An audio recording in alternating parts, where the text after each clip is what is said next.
But do you think that a lot of girls love the idea of an emotional man, but not the true having to deal with an emotional man? Because Yes, it sounds nice in theory, right? Like I want a dude that's gonna be of course. open, tell me what's going on. Like I've even heard girls say, I want a man that's gonna cry. But then when they get that, they don't know what to do with it. You don't want to like your man to cry every day. That's why I said like no one wants me to cry every day. This is why I do it like in solitude, because I know it just helps me. That's okay. So I know that it's just something that I do only by myself, sometimes in public or whatever if I feel like it. But obviously no one's wants to have a crybaby, neither way. But yeah, I think no one is ready because we have this idea, but again, miscommunication can lead to a lot of problems. So like obviously we're not also taught, to like be like that. So we like trying to figure things out. But I think the perspective of that you should understand that's not just a man, that's a human being, and Right. someone Yeah. you very care about because it's your, partner or whatever. And you are together. So you have to figure things out together. It doesn't mean that woman or man will accept both like sides of emotion equally every single time with understanding. But the Mhm. point is like to talk about it, and like even if you don't talk, if you don't feel like talking, understand that you're not being like rejected, or it doesn't mean the person don't want to share it with you. It means like maybe I'm not the right person, and it's okay. But also too important like for guys to communicate, like this is why, as you said, like you do not like being touched, and you should like explain why, because otherwise every woman would feel rejected, like if she Yeah. cares for you. Yeah, and that's things that we do have to express. Like I'm kind of the same way, or it's like I like to be touched, but then I don't like to be like oh smothered. I don't like it. I'm weird like that. But I don't mind. I need to start like what I think that I should do is be open to it. At least be open to it and like, okay, I don't really like it, but I'm gonna let you know it's not that I'm gonna reject you or anything, Yeah. or yeah, it's more that you need to be open with these things, which Yeah, because I'm perfectly very said. Like, touchy person. For me, this is how yeah, I show my love language, right? I'm very yeah, touchy. I yeah, like yeah, to be touched. But if you don't feel like touching at this point, like just explain it to me. So like in the future, like okay, I'll adapt, because obviously when we meet each other, we're not just like ta-ta. It's a hard fucking work.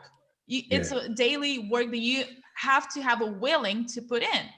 And like emotions and everything, like it's very important, because I've been drained for like 2 months emotionally, and I couldn't understand why, till like one day just hit me. So I was like trying to figure out everywhere where I put my emotions out, and I couldn't even understand that. Oh, so this is why I was like so drained. Like it's hard to even figure yourself out. So yeah, yeah. I And think then like and then So there's and then consistency there's would be like a there. fear. yeah, you said the fear. Yeah, Yeah, because like you gotta so like, and I know me and you have both gone through this on multiple occasions of peace, where there's also a fear when you're in a relationship to share, because you could want to, right? Like there could be like a legit longing in you to want to open up. But like me and him, I know for sure have both been exposed to it where you go against your nature, you go against what's telling you don't do it, and you're like, you know what, fuck it. Like I'm gonna tell her like what's going on inside my head. And then she seems like super okay, like it's good she telling me this, until she gets mad 6 months later. Then all of a sudden, everything that you just told her that you don't share with anybody else, that she knows is a trigger point for you, all of a sudden that's an issue now. But when she was begging for you to tell her, everything was all good. So then what happens is, like, I can tell y'all like full disclosure. So for me, uh, I was dating a girl, uh, and I don't know if I can legally say her name. I don't know, but her name starts with a C. My first black chick dating as an adult, right? And everything was Mhm. solid. And when we first started out, she kept pressing me about my emotions. She was like, "Hey, like I don't want to make you feel uncomfortable, but I want you to know you can be open with me." So after about 6 months of that, I finally opened up, told her what was going on, just how I am emotionally, and other stuff. Well, when she got tired of the relationship, or when she felt like she needed to move on for her, all of a sudden all those things were issues that she wanted me to express to her, and she would push me to talk to her about literally every day. Oh well, how was this? Like we said we were going to talk more about this today. And so then when I got into a relationship a couple years later, her name starts with a D. She's the last white girl I dated. Um, same thing happened. She wanted me to do all this stuff, and then she didn't like blatantly throw it in my face, but like she would talk to her friends about my personal emotional stuff as if it was a negative thing. And now my girlfriend I have, like years later, she can't understand sometimes why I don't want to talk about it. Well, it's because when you open up, that essentially becomes the bullseye, right? It's something that they're like, okay, well, I know that when we get into it, if I want to win, no matter how wrong I am, this is the button I have to push. So Yep. then it makes me not want to tell anybody anything. At this point in my life, I only talk to him. Right. Yeah, and he hit that right on the head. Like it's been multiple occasions. Like we talked about it, close conversations.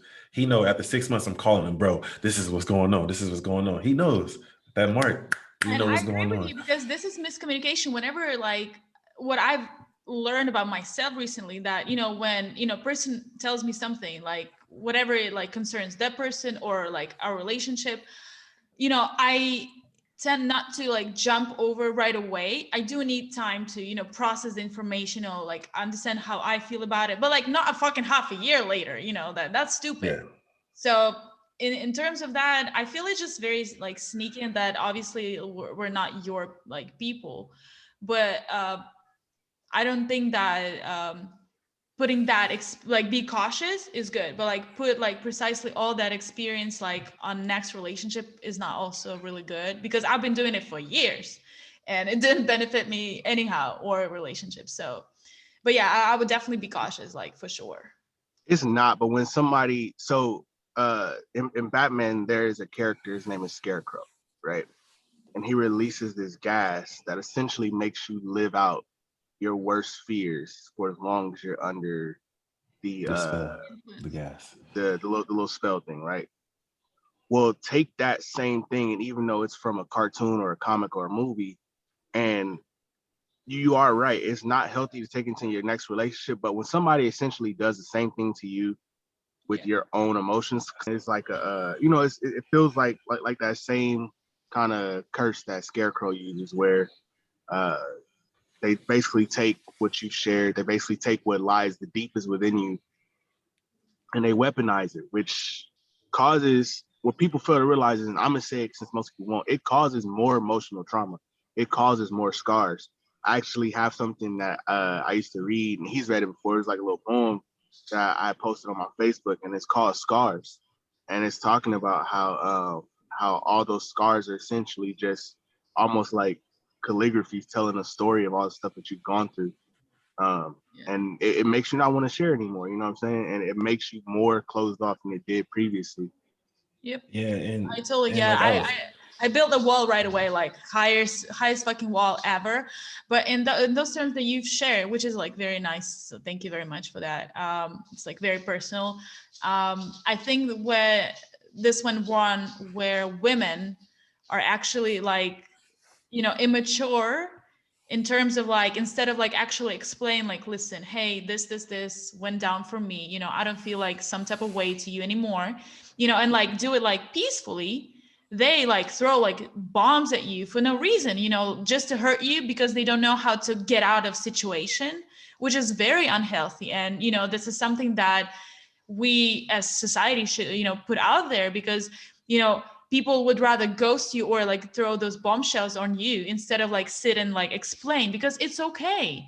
Some people like fell in love, got married, spent like 20 years together, but then something went off, and it's fine, because it's part of life, it's nothing bad about it. But we need to learn to like face that and express it in a nice way, because this is the result basically, where we being hurt so many times, and you guys especially, because I can go and cry to my girlfriends. You just guys, if you have if you're lucky enough to have the person to talk to, you would. But if you don't, you keep it inside, and there's no out for you guys to feel some type of way, and express those emotions, which is very terrifying, to be honest.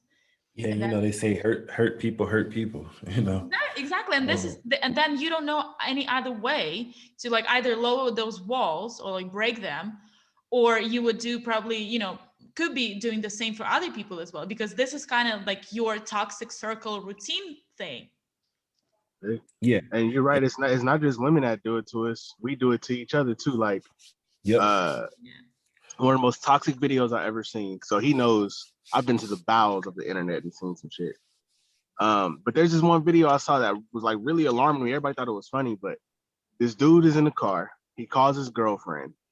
She answers the phone on FaceTime while she's actively having intercourse with another man. Now she answered on accident. So he sees what's going on, he hears what's going on. So then she hangs the phone. So he calls her back and he's like, yo, like, you there with somebody else? And his boys are in the car with him. Now, instead of his boys being like, yo, bro, like, are you good? You feel me? Oh, like, wait. 1 sec. You hear Sorry. 1 sec. Sorry. Yes, please continue. I'm sorry. but like, instead of his boys like being like, yo, bro, like, are you good? Like you need to pull over or something. You hear somebody from the back yell, niggas, you about to cry? And I'm thinking to myself, like, now y'all just heard what this man just had to experience. And instead of anybody checking on his well-being emotionally, and you ain't even got to do it in like a soft way. It's just simple, just being like, hey, bro, you good? You know what I'm saying? And I understand that dude's pain because I went through that. Somebody did that to me, and you know who I'm talking about. And we talked about this on the break. Like, I was in high school, she did some crazy, and then she like threw it back in my face like it was my fault. Like, yo, you was out there doing that, not me, And like he said, that fear of expressing your emotions, because the same person I expressed my emotions to turned it back on me. I was like, oh, why are you like this? You do this, you do that. You're not hardcore. You're not this. I'm like, yo, when I was, you wasn't accepted. But now I'm like this, you like, it wasn't no balance. So that fear things. This is where it goes to the bottom where women want that, but they have no fucking idea how to handle it, or it's like too much, like I want but then, that's we've been through some things on both sides need to work, like definitely, like because it's a hard daily work.